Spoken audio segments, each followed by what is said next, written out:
Let us have a look at how we configure the antivirus and anti-spyware component. We can access the antivirus and anti-spyware configuration either from the main window here or from the menu on the left hand side here. Here we see some statistics for the last 24 hours, the number of files scanned and viruses found. This is for informational purposes only. Beneath this we have the Outbreak Mode button. Selecting Outbreak Mode increases the level of scan on your computer and is mainly for use during virus outbreaks and when on insecure networks. Putting your computer in Outbreak Mode will slow it down, so we don't recommend this setting for normal operation. The next button is related to the automatic scanner. After installing the antivirus and anti-spyware, an automatic scanner is constantly running in the background, scanning files when they execute to continuously keep you protected against malware. This scanner can be enabled or disabled depending on the current status from this button here. With the Scan Computer option, you can manually start a scan of your computer. By clicking this, the manual scanner will start and scan all hard drives connected to the computer in search for malicious code. And if Norman discovers a virus on your computer, it places the virus in quarantine. Managing quarantine settings and the files placed in quarantine can be done from the quarantine configuration. Here you can decide how long files should be kept in quarantine.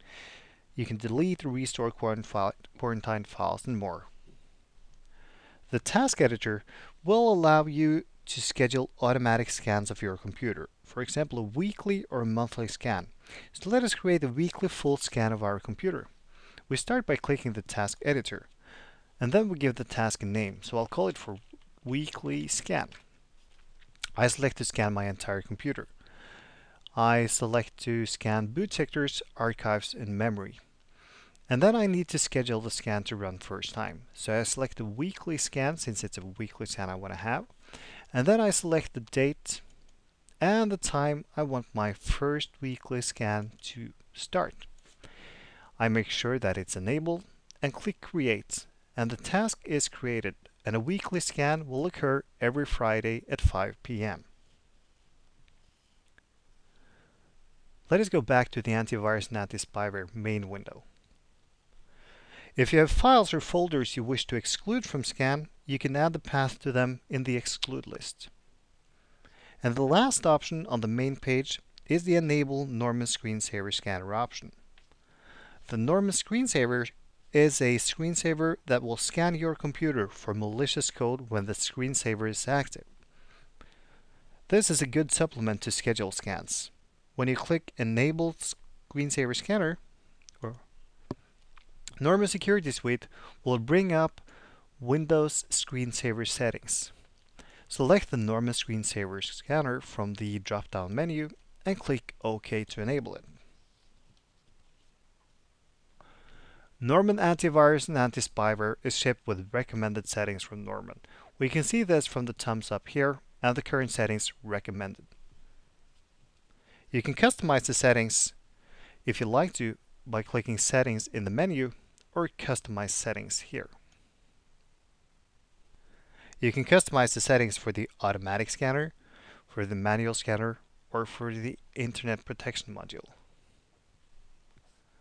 The automatic scanner is responsible for real-time scanning of files accessed by you or your system, and the configuration options for the on-access scanner include enabling or disabling the automatic scanner, whether or not it should automatically remove detected viruses, and if it should use Norman Sandbox, and if it should use Norman Sandbox in normal or extended mode.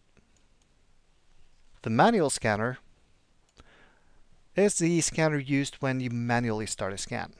In addition to the Use Norman Sandbox and automatically remove detected viruses option, you can select whether or not to scan archives like zip files. You can also select to create a log file and even create or even enable detailed logging for your scanning options.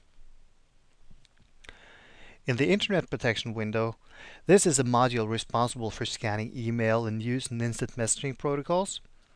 You can configure options like whether or not to use Sandbox, or if you want to scan incoming and outgoing emails, block attachments, and you can even configure the ports used by the different protocols.